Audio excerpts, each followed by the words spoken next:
Okay. Again, if you can turn your camera off and mute yourself, that would be great. All right. I just want to tell you a little bit about the Dunellen Municipal Alliance before we get started. We are a community-based volunteer organization, and we have representation from families, schools, and businesses, along with faith-based and nonprofit organizations in Dunellen. And we really work together to come up with a comprehensive plan that really is intended to decrease misuse and abuse of alcohol, tobacco, and other drugs, especially when it relates to our youth. So we do school-based programming in all of the schools in Dunellen. We have quarterly teen events that our teens actually come up with. We're not the adults sitting around going, all right, what do you want to, here's what you're going to do. We ask them what they'd like to do. We do have a youth group called SUDS, which is Stop Underage Drinking by Students, and they participate in many things like going into the elementary school to teach the younger kids about different topics. We have a sticker shock project that they participate in. And then we do community events like these town hall meetings. We also do a celebration on or a remembrance ceremony on Overdose Awareness Day. We participate in Harvest Fest so that people can learn more about us. And we are always looking for new members. So if you happen to be somebody out there who's just tuning in for the first time and just learning about the Municipal Alliance, we'd love to have you join us. And if you're not from Dunellen, just about every municipality in New Jersey has a municipal alliance. So we encourage you to look into your municipal alliances in your town. All right.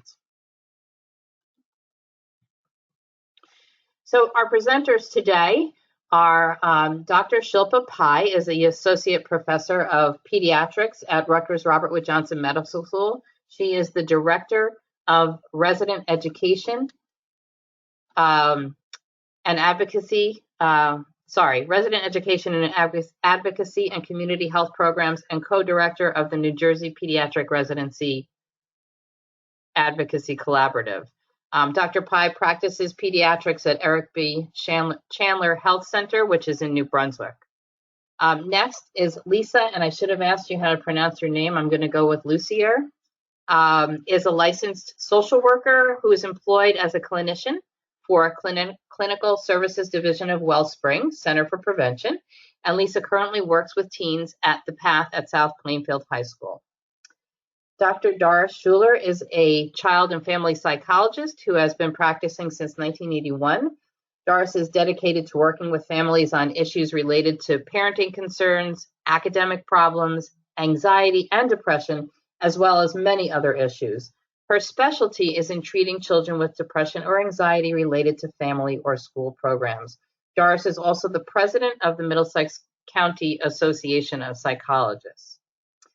Jennifer Hughes is a licensed clinical social worker working with NAMI New Jersey, and she's going to tell you all about NAMI when it's her turn. She's the Associate Director of Program Quality. She began her career as a social worker in 2015, working with youth and families in a school-based program, just like Lisa does. She's been an Associate Director at NAMI New Jersey since January of 2019, and she's very passionate about providing education, support, and advocacy to individuals and families affected by mental illness. And lastly, but certainly not least, is Nicole Terzak, who is a registered yoga teacher who's had a relationship with yoga for 15 years. While she was teaching in Newark for 8 years, she shared her love of yoga with her coworkers and students. And then after leaving that career in the inner city school system to have twins of her own, Nicole merged her passion for teaching with her love of yoga and became a certified yoga teacher. Nicole is the founder and owner of Yoga Essence, which is now in 3 locations in New Jersey. And now I'm going to turn off my camera and come back here. And if you are not speaking, please turn off your camera and mute yourselves, okay? All right. So first up is Dr. Shilpa Pai to talk to us about how to talk to your kids about COVID-19. Shilpa, it's all yours. Good afternoon, everyone. Thank you so much for joining. So, as we all know, right now it is strange circumstances, and I think the hardest group of people that are being hit are the children. And I'm a little biased as a pediatrician, but some of the most important things that we can do is talking to our children. But when we do, we have to remember a few things. So one of the first things when we talk about it is being calm and reassuring. I think children are a lot smarter than we think sometimes, and not only do they react to what you say, but how you say it. And I always feel like that kids can kind of pick up when we are faking it. So it's really important if you have your own anxiety about COVID, before you go in and talk to your child about it, it's important that you relax yourself and before you have that conversation with your child. And the other thing is remembering that they pick up cues from conversations you might have with them and with others. You know that they're always listening. So just be really cautious and wary about when you are talking to other people, sharing your own anxieties.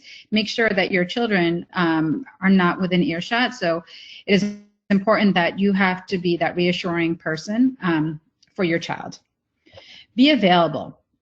So it's really important that when we talk to our children that let them know that we are available, we are there to talk to them, making sure that they can come to us and talk to us whenever they have questions. A lot of times children are too scared because they may see that you're anxious and they don't want to ask those questions, but just really be specific and saying, I'm here to talk to you. And even after you've had those initial conversations, just check in with them and let them know I'm here to talk to you whenever you want. I think the other thing to remember is that also what is age and developmentally appropriate. So I'll get to that in 1 second. Other thing is monitoring what they see on screens. I think it's really important for all of us, regardless of age, so children, adults, really reduce the screen time, focus on COVID-19. I know as a pediatrician in the beginning, I was focused looking at watching the news, reading social media, looking at reading the newspaper all about COVID-19 and realizing what it did to me and how it affected me. And I realized I was increasing my own anxiety. So too much information on any topic can be really overwhelming and anxiety provoking. So I really encourage you to monitor that in your children. As we all know, there's a lot of false information that's out there sometimes, and children may believe everything they see because it was on the internet. So that makes it real. But just really having that honest conversation with them, that what they see on the screen may not always be true. And then going back to accurate information, which is appropriate for their age and developmental level of each child. And I think about this just from a personal standpoint. So when I'm talking to, I was talking to my nephew who's 3 years old, and he's confused at why is everyone wearing a mask and why can't he go to preschool anymore? So just talking to him about it in a way that's not scary for him and just saying that right now, we're just worried about a virus and that we don't want you to get sick and we want to make sure that everyone stays healthy and we stay home. You don't need to go into all the details, but what's developmentally appropriate for him. Meanwhile, for my 7-year-old nephew, a little bit more. You can explain a little bit more about the virus. You can talk about also the hygiene and the importance of hand washing as a way to talk about COVID. And again, just reassuring them that they're going to be okay and that their family's going to be okay. And then finally, I think about my own children who are 11 and 14 and really talking again about the screens and what they see on it and making sure if they have any questions or any fears and keeping those open lines of conversation going. Next slide.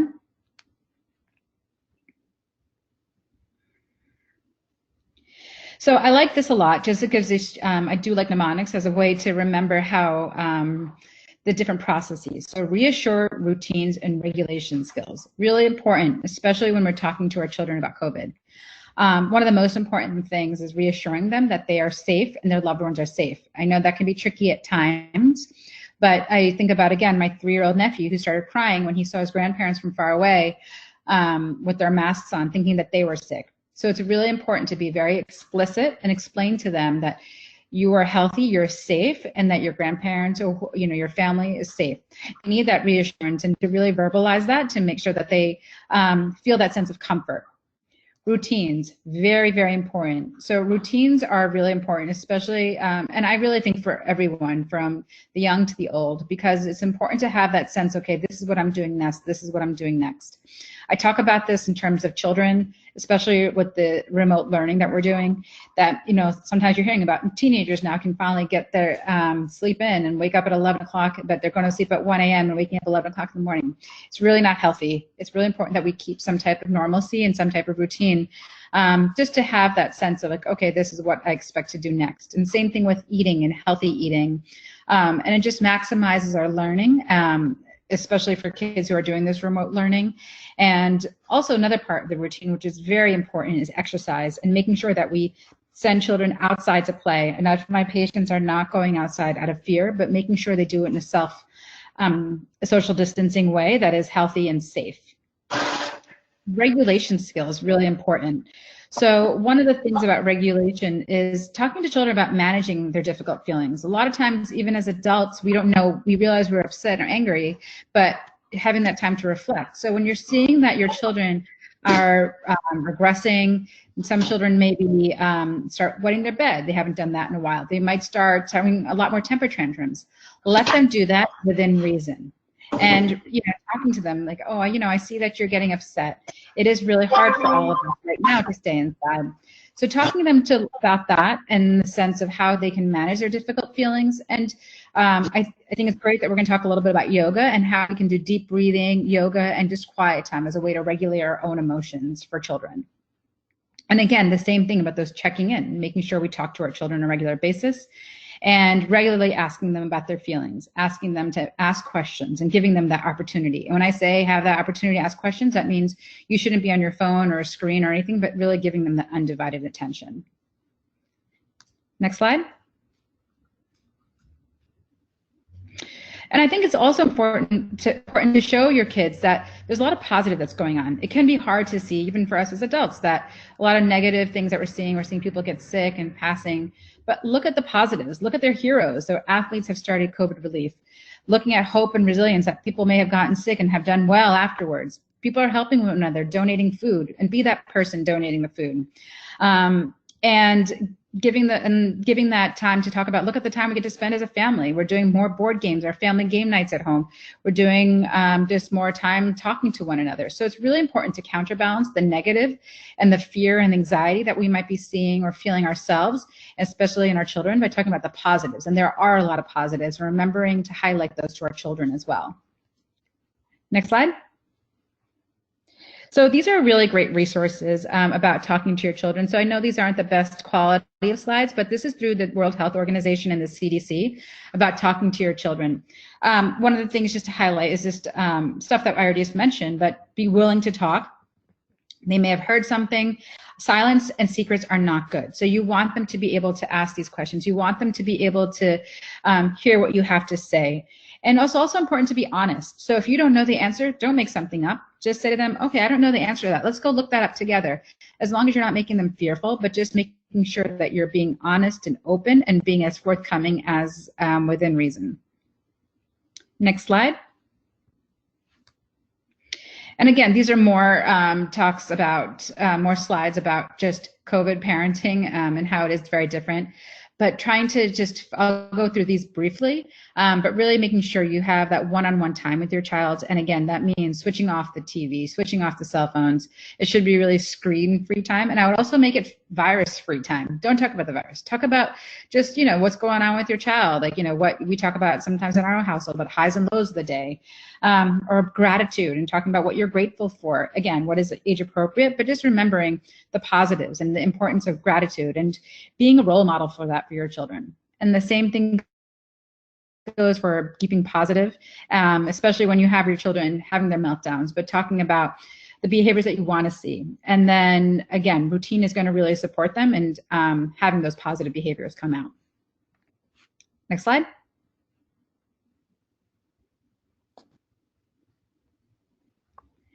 And then structure. So again, talking about routine, but structure. It can be a little bit flexible. Like I know those days were beautiful outside. I highly recommend going outside as much as possible, as long as it's socially distanced from other households.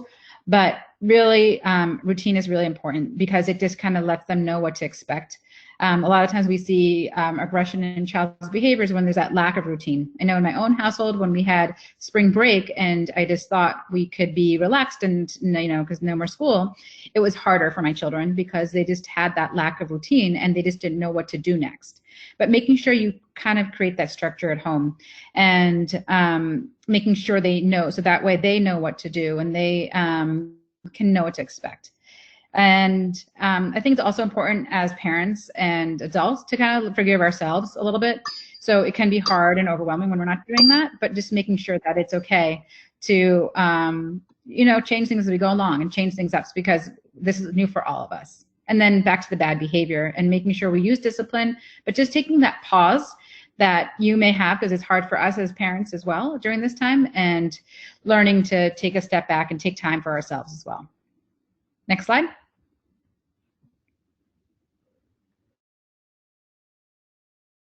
I'm going to have Lisa talk a little bit about how to talk to teenagers. Lisa, if you want to unmute yourself, and there you go.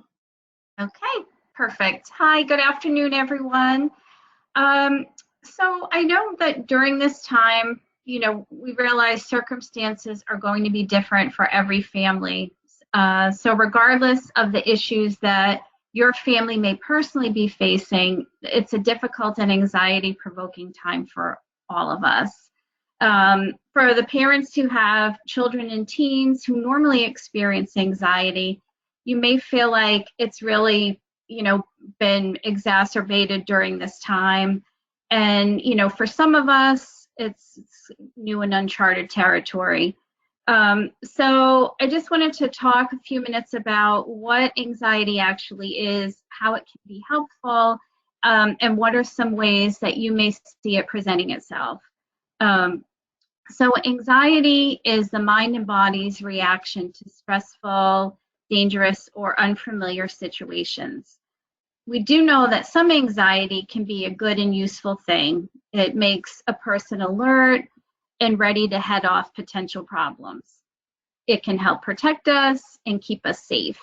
And the symptoms that we feel from anxiety are the result of the body's fight or flight response, which is a normal response to perceived danger. It triggers the release of natural chemicals in our body to help us deal with the danger. It's important to remember that whatever's going on in our bodies happens in our minds first. So anxiety in children and teens can present itself in different ways, physically, emotionally, and behaviorally. Some children may be having tantrums or irritable, aggressive behavior. They may be having trouble sleeping, may complain of headaches or stomach aches. Maybe their heart is racing. They may be dizzy, sweaty, and you may find they're looking for more assurances from you, like, are we going to be okay? Asking more questions. They may be afraid to separate from you. There are things that we can do, though, to help our children with their anxiety. So first and foremost, we know that children look to adults for guidance and cues on how to react to stressful situations. So it's important as adults to model calm, be reassuring, and try to manage our own fears, which I know is a lot easier said than done. But also talk to your kids about their anxiety. Don't ignore their concerns. Give them the opportunity to talk about their feelings, help to reframe their concerns, talk to them about the concept that thoughts are not facts. Validate and acknowledge their concerns. Maybe, try asking them a question like, tell me more about what you're anxious about. Maybe for younger children, have them rated on a scale of 1 to 10. Or you could do that with teens also. Help kids understand the brain-body connection. Help them to label their emotions and how they feel in their body. If they're anxious about the pandemic, try to provide your child with factual, age-appropriate information, as Dr. Pai had mentioned. In the absence of factual information, children will often imagine situations that are far worse than reality.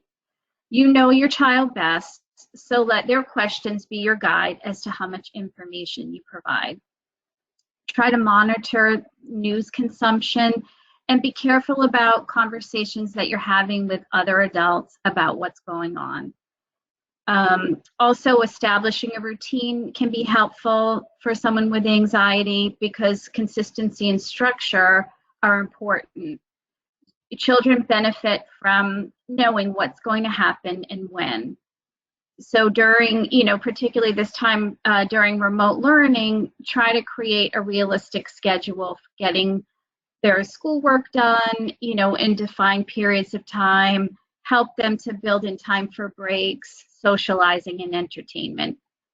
And encourage healthy habits. And kids will definitely do better during this stressful time if they get adequate sleep, eat healthy, and exercise.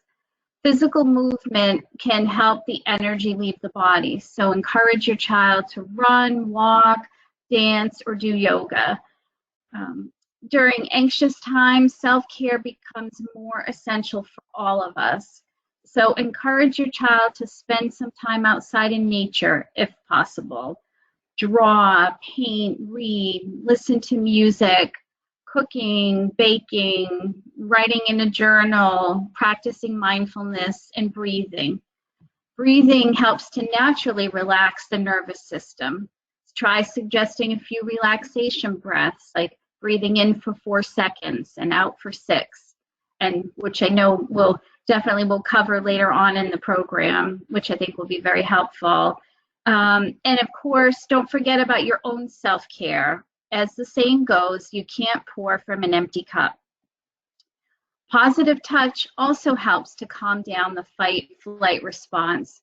So give your child a hug. Encourage them to hug themselves or wrap themselves in a blanket. Encourage kids to stay connected. Social distancing measures are meant to keep people healthy, but to keep kids from feeling isolated, encourage them to stay connected in other ways, maybe through technology, call or write a letter to a friend or family member. And again, help them to focus on the positive. Allow your child to share their feelings and acknowledge the stress they may be under. Reassurance from parents can help to calm a child's anxious thoughts. Talk to your child about things you're doing in your homes and communities to keep them safe. Express confidence in their ability to rebound and remind them of a time when they were able to do so. Encourage them to think of one thing each day they're grateful for. Your child, you may find that they're anxious about remote learning. Stay in communication with your child's school. It's an ongoing learning curve for all of us. So reassure your child that it's normal to feel anxious about new things. As we've discussed, this is a difficult time for all of us, and our children have experienced some pretty significant losses, such as their ability to socialize with friends, sports seasons, proms. For high school age students, they may be missing out on activities that affect their college resume, and they may be worried about their futures. Our kids are grieving their losses, and it's completely understandable that they would be sad or angry. Expressing anger outward is a good thing, or can be a good thing, I guess, depending, as long as it's done in a healthy way. But when our children don't express their feelings and keep them to themselves, that's when we may worry that they may become depressed. Particularly with older children, it can be difficult to determine if the child is just simply being a moody teenager. But some signs to look out for would be like withdrawal from family and friends, changes in mood like sadness or irritability, lack of appetite, lack of motivation or energy, poor academic performance, difficulty concentrating, and sleeping too much or too little. So with that said, if you're concerned that your child may be depressed, there are a few things you can do. First and foremost, I think having a conversation with your child is important. Usually talking to children while driving in a car together was a good time to bring things up because no one was really making eye contact. Unfortunately, these days, we aren't doing too much driving. So in your home, try to find a time when you can be alone with your child, when they're not involved in something. try to be supportive and empathic, not accusatory or alarming. Maybe start the conversation with your child by saying, I've noticed that you've really seemed down lately. If you're finding it difficult to bring the subject up to your child, maybe suggest watching a show or movie together that is related to teen anxiety or depression, and talk about the characters. Depression can make doing even the smallest things seem difficult. So if your child does open up to you, be sure to validate your child's feelings. Don't belittle their worries, and thank them for sharing them with you, and ask how you can help. Validate your child's disappointments. Maybe say to your child, I know this is a difficult time. If you don't want to talk to me about it, would you be willing to talk to another trusted adult, a therapist, or text a crisis line, or call a hotline? In the meantime, before you're able to make a doctor's appointment, if that's the route you decide to go, you can talk with your child and say, if you felt like you were at risk, tell me something that you would do to stay safe. You can problem solve with your child about the various sources of support. Don't be afraid to reach out for help for your child or for yourself. Maybe consider contacting the guidance counselor or social worker at your child's school. They can also be great sources of information. Contact your pediatrician or insurance company for referrals. And reassure your child that you're there to support them through the process. If you're concerned and you feel like your child is in danger, obviously call 911. But there are some resources that you or your child may find helpful. The numbers are listed there for the crisis hotline and the National Suicide Prevention Lifeline. And I also think some other great resources will be presented later in the program as well. Thank you. Thank you, Lisa. Everybody, please remember to keep yourself muted and cameras off, and enter any questions you have into the chat box. We will get to them at the end. So next is Dr. Doris Schuler. Doris, it's your turn. Yes, it's nice to be able to talk with all of you. I hope you're all doing well. A lot of what I'm talking about that has been presented for children is also true for the caregiver. We have to take care of ourselves as well as our family, and looking at routines in our lives is very, very important, because it provides a structure that makes you feel secure with your life.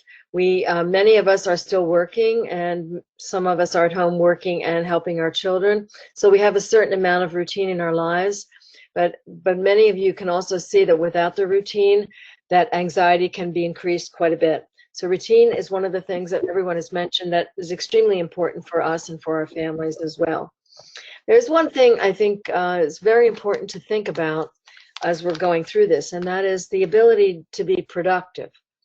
As adults and even as children, school, work environments provide something that we don't talk about very much, a sense of well-being that we can give to the world out there, that we can do things that are important, that we can create things, we can make things happen.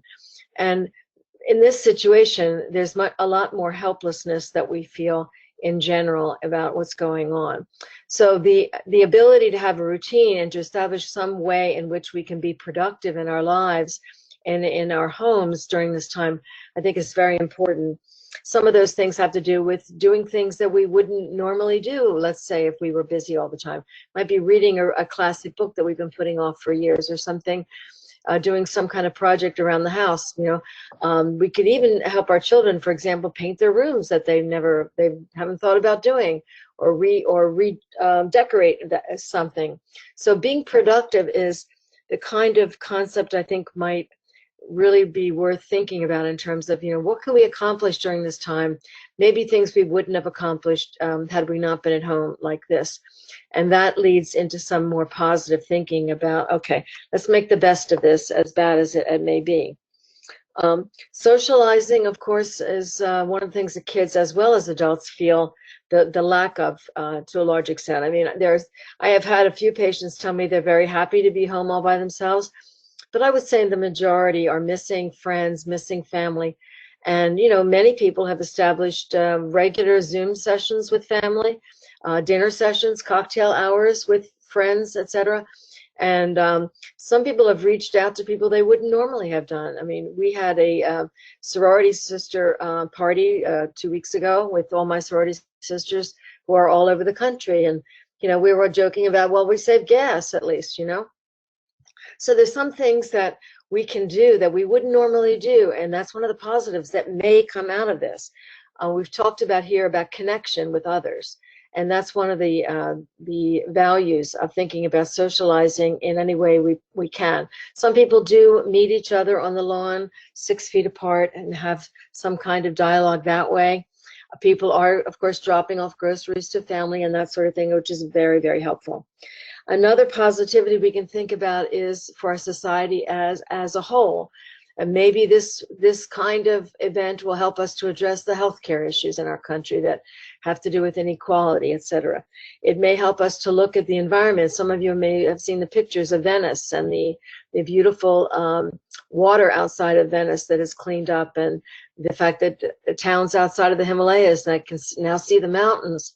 So maybe we'll take some of this and like in LA, where I think everybody's appreciating the lack of travel, that maybe people will address in a bigger way some of our problems that lead to climate change, et cetera, and we'll make some positive out of this as well.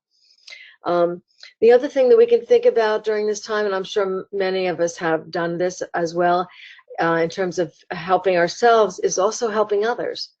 Can we donate to the food bank? If we're part of an organization, Knights of Columbus or the veterans or whatever, can we give to groups that really need our financial support during this time, as well as, you know, the frontline workers who also may need it? And that is a way of taking care of ourselves as well. Of course, recreation is important. People have mentioned board games and talking and dinner together that maybe we wouldn't have been able to do with all the sports events that kids are involved in. We can make the most of that by doing that kind of thing. And in terms of therapy for others, I've had a number of kids, mostly kids, refer during this time to my practice. Some kids who don't even want to be seen on Zoom, but they're willing to talk on the phone. So talking about feelings, as some of the presenters have said already, helping children to talk about their feelings, their anxiety, their missing their friends, whatever it may be, is very, very important. But it's also important for us to be able to allow ourselves to say, you know, this is pretty scary. This is an event that we will never forget, you know, and to be able to talk to each other and be heard and feel some relief from being connected to those that we care about and that care about us. So in terms of referrals for psychologists, Middlesex County Association of Psychologists has a website that you can all go on and look for psychologists. Everyone is doing either Zoom sessions or some kind of telehealth during this time, pretty much. There are other places as well that you can go to look for help for yourself or for your family. And if you don't mind going on Zoom, almost everybody will be willing to do that. So I do hope that all of you will think about some of these options. We're going to hear about yoga and that sort of thing, exercise, etc., is extremely important. So I hope that this is helpful to you, and if there are any questions, we'll be glad to answer at the end. Thank you. Thank you, Doris. That was very helpful. I will now turn this over to Jennifer Hughes.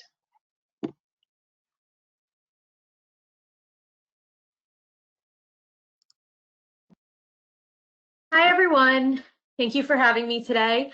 I'm going to speak a little bit about NAMI New Jersey and our programs and resources for families during COVID-19 and also during when there is not COVID-19 happening. Next slide. Okay, so first I'm going to speak a little bit about NAMI New Jersey. We are the National Alliance on Mental Illness of New Jersey. We have 3 levels. There's the national level, the state level, which is us, as well as local affiliates. We have 19 local affiliates throughout the state, and NAMI is available in every county in New Jersey. NAMI New Jersey is a statewide nonprofit organization dedicated to improving the lives of individuals and families affected by mental illness. Through education, support, and public awareness programs, NAMI New Jersey fosters understanding about mental illness, confronts stigma, and also advocates for public policies that benefit those affected by mental illness. Throughout our organization, we do have several programs. I'm not going to go over all of our programs today, but I will give you a resource to our website if you are interested in more programs. Our focus, I will talk about education and support services for families, as well as individuals with a mental health condition. Next slide.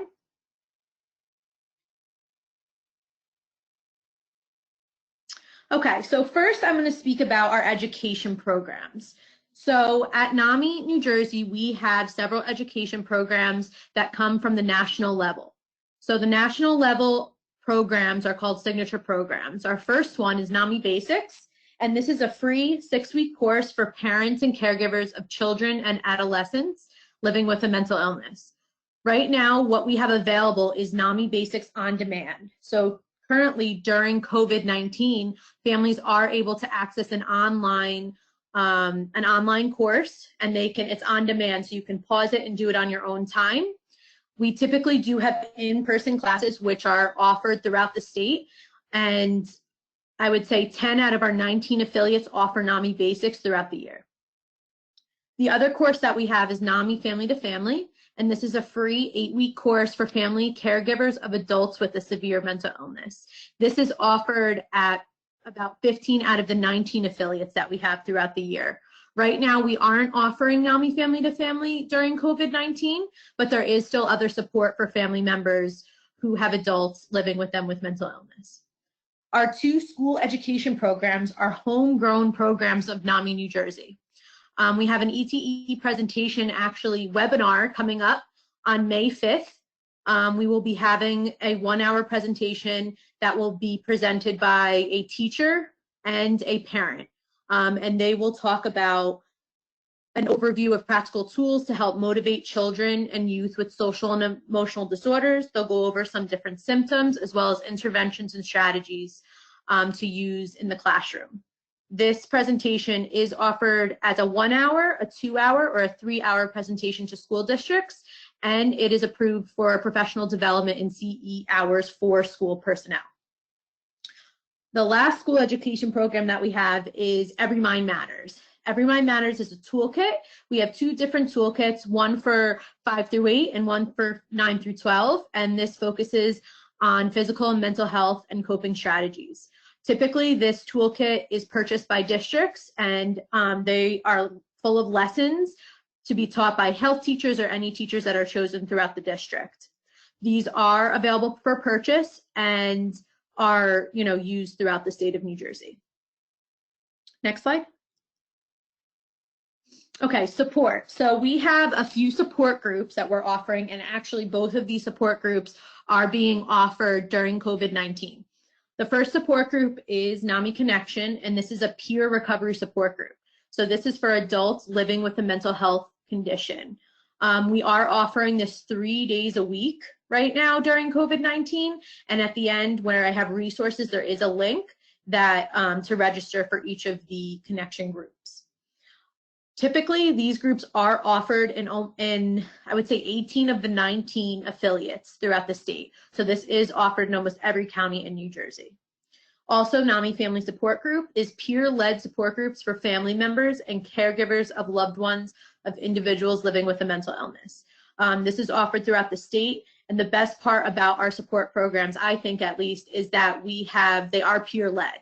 So the connection group is led by individuals with a mental health condition, and the family support group is led by family members who have adult children or are caregivers for individuals with a mental health condition. Next slide. Okay, I thought this was appropriate for this presentation because next week actually is Children's Mental Health Awareness Week.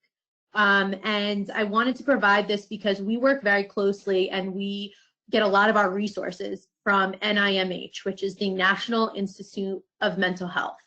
A lot of our resources come from them. They have a really great articles on children and mental health. They have a guide that talks about how to talk to your child's teacher, the first steps to take if your child is showing symptoms of a mental health condition. And also during Children's Mental Health Awareness Week, they will constantly have articles to share. And also you can visit our website because we will be sharing a lot of, or our social media will be sharing a lot of what NIMH provides.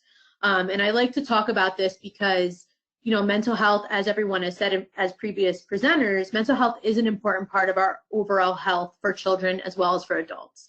And a young person with symptoms of a mental health disorder, the earlier the treatment is started, the more effective it can be. And a lot of NIMH talks about the importance of early intervention as well. Next slide. Ooh, there we go. Okay, so I wanted to talk about some different resources for youth and families. I did send the Municipal Alliance a separate PDF document where all of these links are clickable. But if you visit our website, you can find most of these on our website. So the first one I spoke about a little earlier is NAMI Basics on Demand. So that, you know, is for families of children with a mental health condition, and they don't need to be diagnosed or anything. If you just want education and information about mental health and mental health disorders, treatment, medication, different steps to take, this is the program for you. NAMI New Jersey Children Youth Resources. So on our website, we have a resource page just focused for children and youth. So if you want to visit that page, that will give you a whole list for youth resources, family resources, as well as advocacy organizations for children and youth. This is the registration link. The next one is for NAMI New Jersey support groups. Like I said earlier, NAMI Connection is being offered 3 days a week, as well as family support group 3 days a week.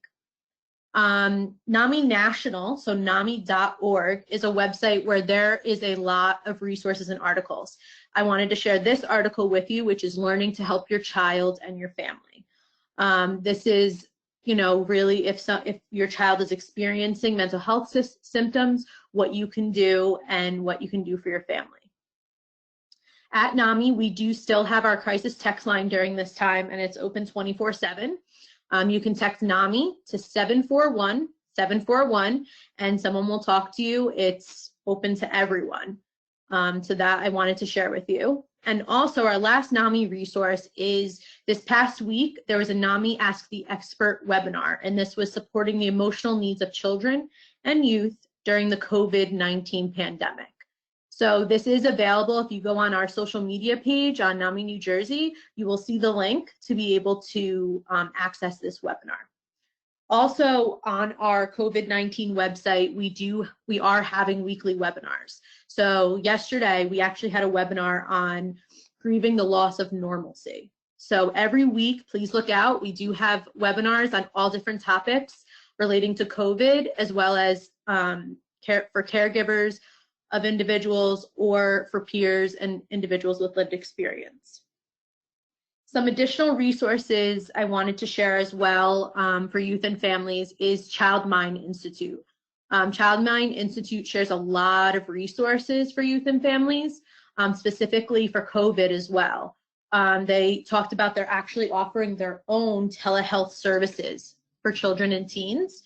They have articles on such as preventing parent burnout during this time, support for kids with ADHD during the COVID crisis. So please visit the Child Mind Institute for any type of resources that you're looking for your children or families. Family support organizations, also known as FSOs. FSOs are available in every county in New Jersey. So all 21 counties have an FSO, and this organization is specifically for families of children with a mental health condition. So they're there for you as the family member. They can help you with referral services, consultation. They offer support groups. They're a very great resource. And this link that I have here has a list of all of the FSOs throughout the state of New Jersey. The last few resources are helplines. So I wanted to provide the youth helpline, which is second floor. You can text this helpline or you can call it in as a youth. Family helpline, which is provided from the New Jersey Department of Children and Families, and this is available for any families in need. Mom to Mom. So Mom to Mom is a very great hotline. So this is specifically for parents, and this, you can call this hotline if you're with your child and you're not sure what to do, or you're stressed out and you need someone to talk. It really is this peer-to-peer connection. And lastly, our disaster mental health helpline. So that is something for, in New Jersey, it's a disaster mental health helpline. If anyone is struggling with mental health that you know during this time, please give them this link. So thank you so much, and I hope you can visit our website and gain some resources today. Thank you, Jennifer. That was excellent. Thanks so much. Okay, I am now going to turn this over to Nicole from Yoga Essence. And, you know, all of our presenters talked about taking care of yourself. Well, this is the time. So make sure you're listening and participating. Nicole, it's all yours. Training. Thank you. If you can hear me okay? So I just want to share a guided meditation with you to really just kind of end today's meeting with actually feeling what it feels like to take some time for yourself, and hopefully you'll leave feeling a little less anxious, a little bit more relaxed. So whenever you're ready, I'm going to turn off my camera so that you can focus, but just start to find a seat somewhere comfortable and allow your eyes to close. I recommend laying on your back if you feel discomfort in a seat. So just finding a place where you can relax and be completely present. Take a deep breath in, and as you breathe in, start to feel the worries and cares of your day flow out of you. In the meditation, begin to cultivate the feeling of deep relaxation in the body. It's not necessary to make any deliberate movements or to intentionally relax your muscles, but just simply allow this relaxation to happen. It's like the feeling you have just before you go to sleep when relaxation becomes deep. Sleep may happen during these few moments, but try to stay completely awake for the duration. During this meditation, use only the sense of hearing. The only thing you need to do is follow my voice. Try not to analyze or think about the instructions. Just simply follow my voice with your complete attention. And if thoughts come up from time to time, don't worry, just simply return back to the practice. Allow yourself to become steady and calm. Now cultivate a feeling of relaxation in your entire body. Focus on the body, becoming aware of the importance of total stillness. Cultivate your awareness of the body from the crown of your head to the very tips of your toes. Total awareness and total stillness of the whole body. Maintain this awareness of the whole body. Now we'll begin rotating our awareness through the different parts of the body.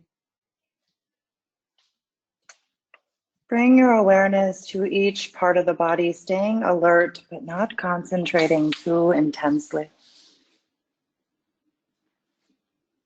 Become aware of the right hand. Tune in to the right thumb, second finger, third finger, fourth finger, fifth finger, palm of the hand, Bring your awareness to your right palm, back of the hand, wrist, lower arm, elbow, upper arm, shoulder, your right side, the right waist,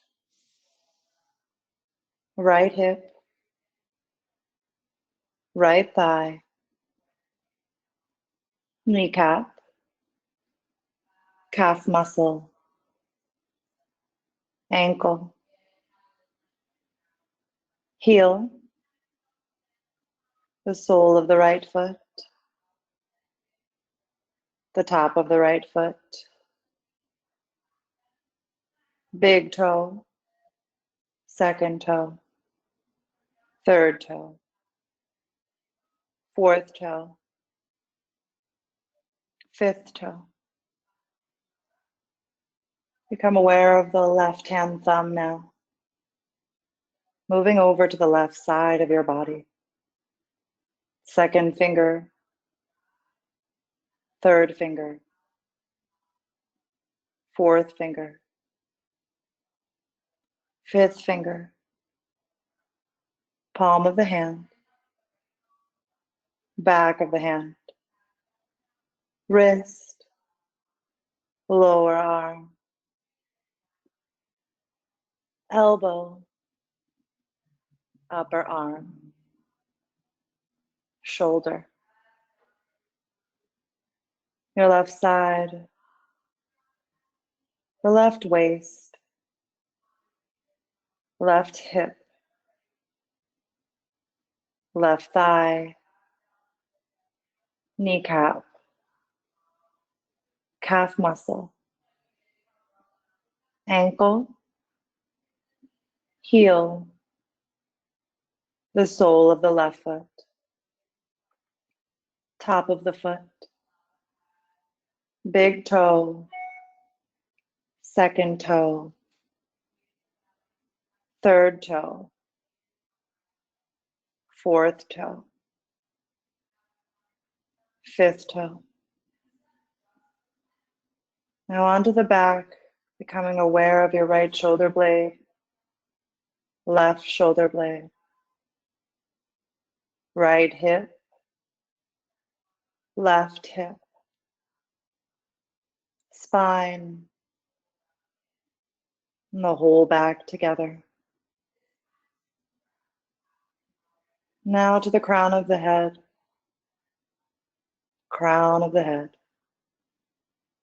forehead, both sides of the head, right eyebrow,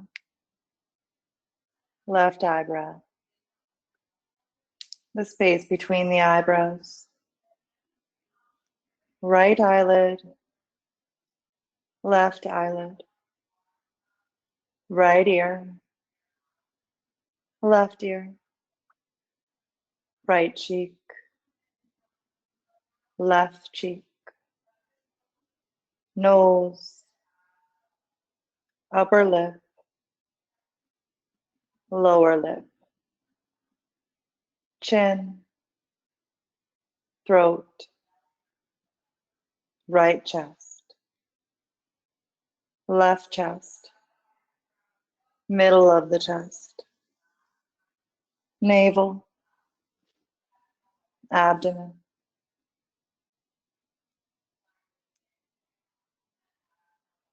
the whole right leg,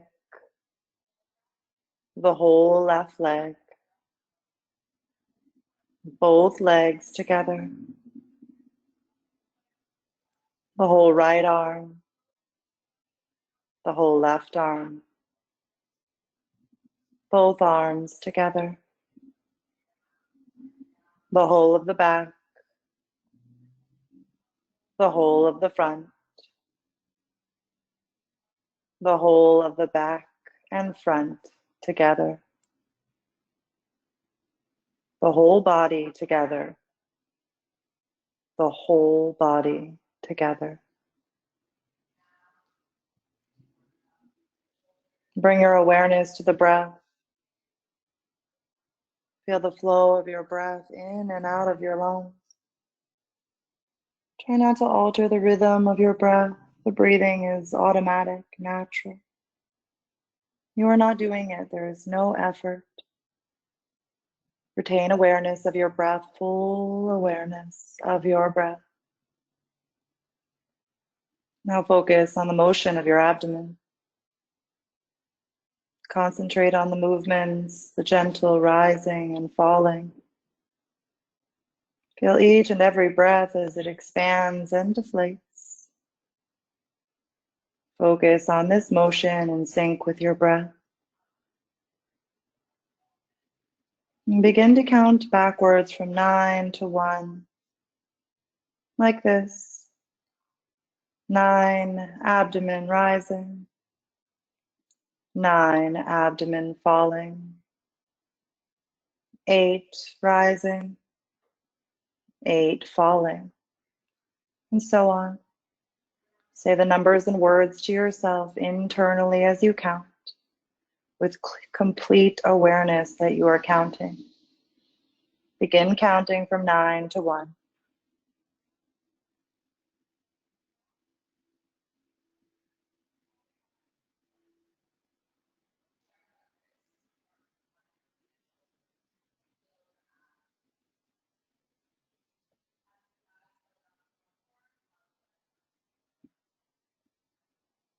Now bring your focus to your chest.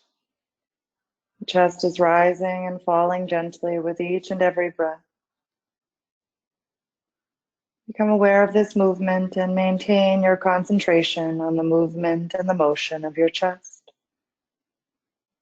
Once again, begin counting, this time backwards from 9 to 1, focusing on the rising and falling of your chest. 9 rising, 9 falling, 8 rising, 8 falling. And repeating the numbers internally to yourself from 9 to 1.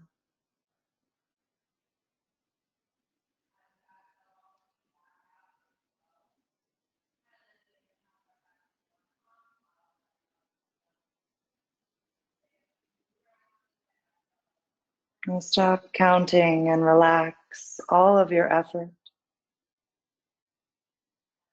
Pull your mind outside of the body and tune just into your natural breath. Awareness of breathing and awareness of the entire body. You are completely relaxed. Your breath is soft and slow. Cultivate awareness of your body from your crown to the very tips of your toes. Become aware of the space around you. Become aware of your surroundings, but keep your eyes closed. Begin to wake your body moving and stretching slowly. There is no rush. Take your time. Try not to hurry. Only when you feel ready and more aware. If you're lying down, begin to slowly arrive at your seat.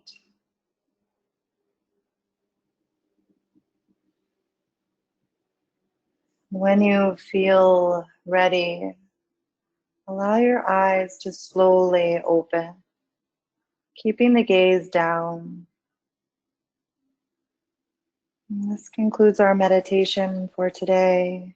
Move slowly and carefully back into your world. Thank you for sharing your time, your presence. Namaste. Namaste. Thank you, Nicole. You're All right, welcome. everybody, time to get back to life now. Life. Thank Yep. you so much. Thank you. All right. And finally, let me see if I can get back here. So as everybody's coming back from Nicole's meditation, we have some resources here from you, some of which have already been talked about. We will be sending out the slides and resource pages to all of you. And it's time for questions. So if you've got a question, please type it into the chat box. I don't know if I need to be there or not. So while people are thinking about some questions, I had a question for Dr. Pai. Dr. Pai, if somebody was really concerned about their child right now and needed to call a resource, who would you say that first person they should call should be? And do you have a number? Who do you think that they should reach out to during this time? Yeah, so I think it's a great question. I think we are fortunate to have a lot of people providing telehealth services through UBHC, which I see the phone number right here, the University of Behavioral Health Services. Also Perform Care, I don't see the number up here, but that's a really great resource for mobile emergency services too. But at least it's a phone number. They may not come to your house as they did in the past, but it's a great way to get in touch with a mental health provider more urgently. Dr. Pai, Perform Care, just like it sounds? Yep, yeah, exactly. All right, because we can look it up and attach it to this resource list before we send it out. Thank you. Yep, that's what I was going to say. Great. And I think I did hear that Perform Care is still sending out mobile units. So I think that is still happening. I think I heard that, but I'll check on that and I'll make sure to send that. Does anyone else have any other questions in the chat? I don't see any right now. Jennifer, I had a question about some of the resources. One of the support groups that you're doing now had something about family support. Is that just for adults, or is there a family support that youth can go to online now as well? Is she still here? Yes, I'm here. I just was waiting for you to finish the question. But so are you asking if family support is available for youth? So do we have youth support groups? Yes. Okay, so right now we aren't offering youth support groups. Primarily our services are for ages 18 plus. But if there are any family members that are young adults that are caregiving or living with someone with a mental health condition, they can absolutely attend. Great, thank you. Mm-hmm. There are no other questions. Thank you for everyone for attending. I thought our presenters were great. Can I publish these slides on the library's website? And would you like us to include credit for the creation of the slides? I'm going to, I think, talk for everyone and say that the slides can absolutely be published. And there's a beginning slide where all of our logos are on. So I think everybody will get all of the information and know where the resources came from. If anyone objects, you can chime in now, but I think we pretty much agreed that it's good to go. Okay, again, we'd like to thank everyone for attending today and for our presenters. We really appreciate you taking the time to put this together and to join us today. If you have not given us your email address, you can contact us at danellenma@gmail.com, and you can give us your email address and we will send you all the information that we've put up today. And if you're interested in joining us for anything else, you can let us know. We'd love to have you join us. Great. Thank you, everybody. Bye. Thank you. Bye-bye. Thank you. Bye.